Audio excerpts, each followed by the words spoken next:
আমশোর যদি আজকে আমার দাদা জীবিত থাকতেন উনি খুবই প্রাউড হতেন এটা দেখে। আমাদের এখানে কিন্তু গাছ কাটা নিষেধ। আমরা আমাদের গাছগুলাকেও নাম্বার করে একটা অ্যাসেট হিসাবে আমরা লক করি। আমাদের ইউথদেরকে ইন্সপায়ার করবো যে অ্যাক্টিভ থাকতে।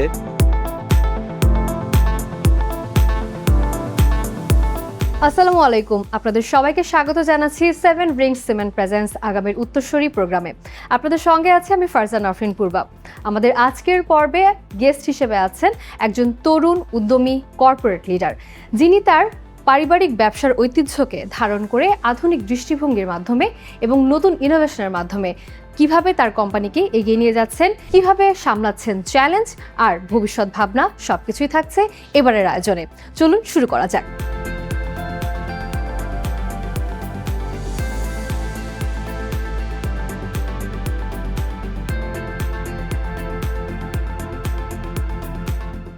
Good morning, sir. How are you?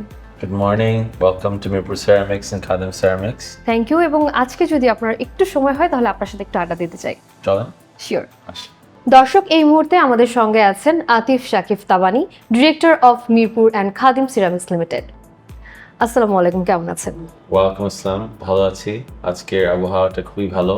এতদিন আমরা বৃষ্টি পেলাম কিন্তু আজকে রোদ এসেছে, সো সবাই দেখি একটু রোদে একটু আরাম পাচ্ছে বৃষ্টি থেকে। একদম, খুব সুন্দর একটা ওয়েদারে আসলে আপনার সাথে আড্ডার সুযোগ হয়েছে। স্যার, একদম শুরুর গল্পটা শুনতে চাই। আপনি খুব সম্ভবত থার্ড জেনারেশন আপনার কোম্পানি বিলং করছেন, তো শুরুর যাত্রাটা কিভাবে হয়েছিল? সো শুরুর যাত্রাটা শুরু হয় আমার দাদা এবং আমার দাদার ভাই। ওনারা এখানে এসে একটা ইন্ডাস্ট্রি দিতে চেয়েছিলেন। প্রথমে তারা ভাবছিলেন, কারণ ওনাদের ব্যাকগ্রাউন্ড ছিল টেক্সটাইলের, সো ওনারা একটা টেক্সটাইল ফ্যাক্টরি দিতে চাচ্ছিলেন। কিন্তু তখন বাংলাদেশ তখনও ইস্ট পাকিস্তান ছিল এবং সেই ইস্ট পাকিস্তান আমলে এখানে কিন্তু অনেক ধরনের ডেভেলপমেন্টস হচ্ছিল এবং তখন আমাদের যারা গভর্নমেন্টের লিডার্সরা ছিল ওনাদেরকে রিকোয়েস্ট করলেন যে আপনারা এখানে একটা টেক্সটাইল ইন্ডাস্ট্রি না দিয়ে আপনারা একটা সিরামিক ইন্ডাস্ট্রি দেন, কারণ আমাদের এখানে অনেকগুলো প্রজেক্ট আসতেছে এবং আমাদের এই ধরনের সিরামিক প্রোডাক্টস আমাদেরকে ইম্পোর্ট করে আনতে হচ্ছে। সো আমরা যদি এটা লোকালি প্রডিউস করতে পারি, এখানে আমরা নিজেরাই আপনাদের একটা বায়ার হব এবং আপনাদের একটা ক্লায়েন্ট হব। সো সেই অ্যাডভাইসটা নিয়ে আমার দাদা এবং আমার দাদার ভাই, আমার আরেকজন দাদা, ওনারা এখানে মিরপুরে একটা জমি কিনে ওনারা সিরামিক ইন্ডাস্ট্রি স্টার্ট করলেন। ওনারা জার্মানিতে গেলেন, ওখানে গিয়ে মেশিনারি দেখে আসলেন, ওখান থেকে ইম্পোর্ট করে মেশিনারি এনে, এবং একজন জার্মান ইঞ্জিনিয়ারও ছিল যিনি আমাদের সাথে স্টার্টে কাজ করে এই সেট আপটা করলেন আর কি। আচ্ছা, তখন শুরু হয় জার্নিটা।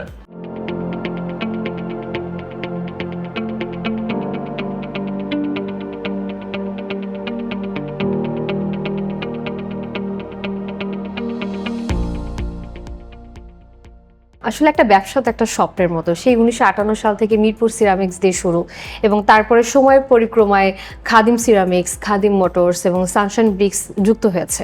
তো আসলে এই যে দীর্ঘ যাত্রা, মানে আপনার কি কি চ্যালেঞ্জ ফেস করেছেন আপনি? চ্যালেঞ্জেস তো অনেক। আমাদের এই পরিস্থিতিতে বিজনেস করা সবসময় ইজি হয় না, কারণ আমাদের দেশে দেখা যায় যে র মেটেরিয়ালসের একটা লিমিটেশন থাকে। আমরা হয়তো অন্য দেশদের মতো এত অ্যাডভান্স না টেকনোলজি ওয়াইজ। র মেটেরিয়ালস আসলে সবচেয়ে বড় একটা চ্যালেঞ্জ, কারণ অনেক দেশে আমরা দেখি যে ওখানে মাউন্টেন্স থাকে যেটা মাইন করা যায়, different type of clay availability থাকে, different types of raw materials like talc, powder, feldspar, যেগুলো আমাদের টাইলস বা ইট তৈরি করার জন্য আমাদের লাগে, ওগুলো আমাদের দেশে রেডিলি অ্যাভেলেবল না, কারণ আমরা একটা ডেল্টা লাইন কান্ট্রি। সো আমরা একটা নদীর দেশ, পাহাড়ের দেশ না। সো আমাদেরকে এইগুলো মেটেরিয়ালসগুলো নিয়ে আসতে হয়। সো এটা একটা চ্যালেঞ্জ। আমাদের দেশে গ্যাসের অ্যাভেলেবিলিটি, ইনফ্রাস্ট্রাকচার, রাস্তা টাস্তা, এগুলোর একটা চ্যালেঞ্জ ছিল। বাট ওভার দ্য ইয়ার্স আমার দাদারা এবং আমার বাবারা এই চ্যালেঞ্জগুলো ওভারকাম করেছে। মিরপুরে যেমনি এখানে আমরা যখন ফ্যাক্টরিটা দিয়েছিলাম তখন আশেপাশে কোনো রাস্তা ছিল না, সো এই নিজের পাশের রাস্তাটা আসলে আমরাই বানিয়েছি। তারপরে দেখা গেল যে ভবিষ্যতে এখন এটা একটা ফুল ফ্লেজেড একটা মেইন রোড হয়ে গিয়েছে, একটা সিটির আর্টারি রোড, যেটার উপর দিয়ে এখন একটা মেট্রো রেল যাচ্ছে। সো আই এম শিওর যদি আজকে আমার দাদা জীবিত থাকতেন উনি খুবই প্রাউড হতেন এটা দেখে। একদম।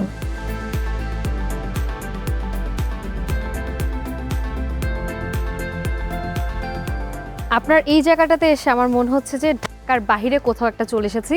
এত সুন্দর পরিবেশ, চারিপাশে শুধু সবুজ আর সবুজ। কি কি প্রজেক্ট আছে এটার মধ্যে? অনেক কিছু আছে এখানে। আমাদের ফ্যাক্টরি, আমাদের অফিস, আমাদের ওয়্যারহাউসেস, আমাদের ইন্টারনাল রোডস, আমাদের র ম্যাটেরিয়াল স্টোরেজ, আমাদের স্টাফ কোয়ার্টার্স, আমাদের ডাইরেক্টরস কোয়ার্টার্স, আরও অনেক কিছু আছে যেটা হয়তো দেখলে আপনার মনে হয় কিছু নেই, কিন্তু আসলে 100 বছর প্লাস ট্রিজ, যেটা অনেক দিন ধরে আমরা বড় করেছি। মানে অনেক ধরনের ফার্মিং প্রজেক্টস, অনেক ধরনের পাখি, ডিফারেন্ট টাইপস অফ পাখি, কিংফিশার, ব্ল্যাক ফুডেড ওরিওল, অনেক কিছু যেটা হয়তো আজকাল আমাদের ঢাকা সিটিতে আর একদমই দেখা দেখা যায় যায় না। হ্যাঁ, না। প্লাস আবার ফিশারিজ প্রজেক্ট আছে, কয়েকটা লেকে আমাদের ফিশারিজ এর প্রজেক্ট করছি আমরা।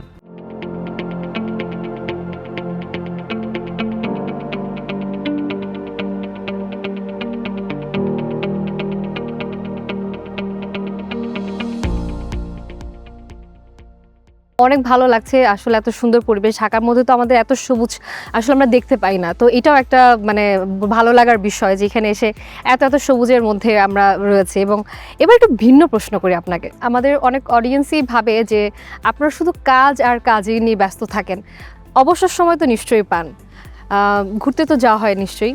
জি, তো দেশ বা দেশের বাইরে আপনার ফেভারিট ভ্যাকেশন ডেস্টিনেশন কোনটা? দেশের মধ্যেও আছে আমাদের। আমি সিলেটে যাই অনেক ফর ওয়ার্ক। ওখানে আমাদের একটা গেস্ট হাউস আছে, আচ্ছা, যেটা আমি নিজে শখ করে বানিয়েছি। তো ওখানে মানে গ্লাস ওয়ালস, পিছনের দিকে নেচার, আমার জন্য যদিও ওখানে কাজে যাই, আমি সুইচ অফ করার একটা অপরচুনিটি পাই ওখানে। একদম। অনেক সুন্দর জায়গাটা, ওখানে অনেক বৃষ্টিও হয়। হ্যাঁ। দেশের বাইরে অনেকই ট্রাভেল করেছি, মাশাআল্লাহ, I am quite lucky. Till today around 70 countries cover করতে পেরেছি। বাট তার মধ্যে কয়েকটা দেশ আছে যেখানে আমরা রেগুলারলি ফেরত যাই। তার মধ্যে হলো থাইল্যান্ড, সিঙ্গাপুর, মালয়েশিয়া, এগুলা মোস্ট ফ্রিকুয়েন্টলি ভিজিটেড। থাইল্যান্ড বলবো অনেকই ফ্রিকুয়েন্টলি যাওয়া হয়, অনলি 2.5 আওয়ার্স ফ্লাইট আমাদের জন্য। প্লাস আমরা ওখানে গেলে অনেক শপিং, অনেক ধরনের বিচ ডেস্টিনেশন, সিটি লাইফ, খাওয়া দাওয়া সবই পেয়ে যাই, একদম। যেটা হয়তো মাঝে মাঝে ঢাকায় পাওয়া যায় না। এত গরমের মধ্যেও এই যে সবুজের মধ্যে আমরা আছি এবং এত শীতল একটা পরিবেশ, সব মিলিয়ে আপনি একটা ইন্ডাস্ট্রি এরিয়ার মধ্যে এত সুন্দর একটা প্রজেক্ট করে গড়ে তুলেছেন, এটা আসলেই খুব ভালো লাগার একটা বিষয়। তো বর্তমান সময়ে তো আসলে নির্মাণ শিল্পে বিশেষ করে টেকসই বা পরিবেশগত উন্নয়ন, মানে এটা শুধু একটা ট্রেন্ড না, এটা একটা দায়িত্ব। তো আপনি একজন ইন্ডাস্ট্রি লিডার হিসেবে এই উন্নয়নটাকে আসলে কিভাবে দেখছেন? আমরাও এটাকে একটা দায়িত্ব হিসাবে দেখি। আমাদের জন্য এটা খুবই ইম্পর্টেন্ট যে আপনারা যে এগুলা গ্রিনারিটা দেখছেন, এটা কিন্তু আমরা প্রিজার্ভ করেছি। আমাদের এখানে কিন্তু গাছ কাটা নিষেধ। আমরা আমাদের গাছগুলাকেও নাম্বার করে একটা অ্যাসেট হিসাবে আমরা লগ করি। আর আমরা আমাদের নট জাস্ট মিরপুরে, আমাদের সিলেটেও আমরা অনেকগুলো গাছ প্লান্টেশনস করি। এবং আমরা আরও অন্য অন্য দিক থেকে আমরা কার্বন ফ্রেন্ডলি হওয়ার চেষ্টা করছি। আমরা একটা সোলার প্রজেক্ট করেছি সিলেটে 1.5 মেগাওয়াটের। ওটার মাধ্যমে আমরা রিনিউয়েবল এনার্জি আমরা জেনারেট করছি। পাশাপাশি আমরা আমাদের যতগুলো সেরামিক প্রোডাক্টস আমরা ক্লিন এনার্জি দিয়ে বার্ন করার চেষ্টা করছি। সো আনলাইক অল দি আদার মানে ব্রিক ফ্যাক্টরিজ বা আশেপাশে যেগুলো হয় যারা কোল দিয়ে বা অন্য ডিজেল দিয়ে পুরায়, আমরা ওগুলো ইউজ করি না। আমরা ক্লিন গ্যাস এবং অন্য অন্য এনভায়রনমেন্টালি ফ্রেন্ডলি মেথডস ইউজ করি ফর আর ব্রিক ফায়ারিং। এবং যতগুলো হিট এবং এক্সস্ট হয় আমাদের মেশিন থেকে, সেটা আমরা রিইউজ করি। আচ্ছা, সো দ্যাট আমরা ওই হিটটা যেন এনভায়রনমেন্টে না ফালিয়ে দেয়।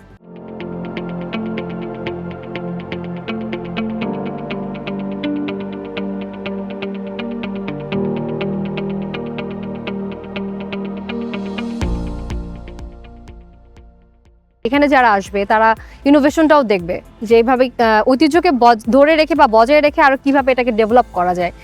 সর্বোপরি এখনকার যারা তরুণ জেনারেশন রয়েছে বা তরুণ প্রজন্ম রয়েছে, তাদের উদ্দেশ্যে আপনি কি বার্তা দিতে চান? আমি সবাইকে ইন্সপায়ার করতে চাই যে আমাদের দেশটাকে আগিয়ে নিয়ে যেতে। আমি সবসময় অনেকগুলো complaints pi, not just from মানে মাই ফ্রেন্ডস বা ইভেন আমাদের যারা ইয়াংস্টার্স যারা থাকে, আমার ভাই বোন হোক, অন্যরা হোক, যে আমাদের দেশে বেশি কিছু করার নাই, আমরা বোর্ড, খাওয়া দাওয়া ছাড়া আর কিছু করার নাই। বাট আমরা দেখাতে চাই যে এখানে করার অনেক কিছু আছে। সিনেমা হল আছে, আরও অন্য অন্য এন্টারটেইনমেন্ট ফিচার্স আমরা করতে পারি। সো আমি আমাদের ইউথদেরকে ইন্সপায়ার করব যে অ্যাক্টিভ থাকতে এবং আরও নতুন ইনোভেশন নিয়ে আসতে, যেন আমাদের ইয়াংস্টার্সরা ওদের মাইন্ডটাকে অ্যাক্টিভ রাখতে পারে এবং তারা হেলদি থাকতে পারে। আপনার কর্মব্যস্ততার মাঝে এতটুকু সময় আমাদেরকে দিয়েছেন, আমরা আসলে অনেক কিছু আপনার কাছ থেকে জানলাম। আপনার প্রতিষ্ঠান আরও এগিয়ে যাক, আপনার জন্য অনেক শুভকামনা। তবে যাওয়ার আগে 7 রিংস সিমেন্টের পক্ষ থেকে আপনার জন্য একটা ছোট্ট উপহার রইল। Thank you so much. Thank you. আমার সাথে কথা বলার জন্য।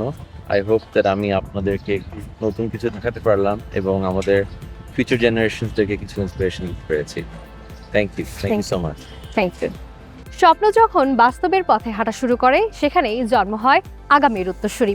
সেই সাথে ঐতিহ্য আর নতুন প্রজন্মের দৃষ্টিভঙ্গির মেলবন্ধন তৈরি করে ভবিষ্যতের শক্ত ভিত।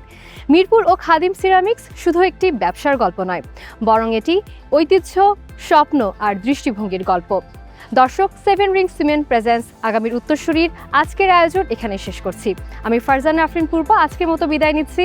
নতুন এপিসোড দেখার আমন্ত্রণ রইল। সে পর্যন্ত সবাই ভালো থাকবেন, সুস্থ থাকবেন। আল্লাহ হাফেজ।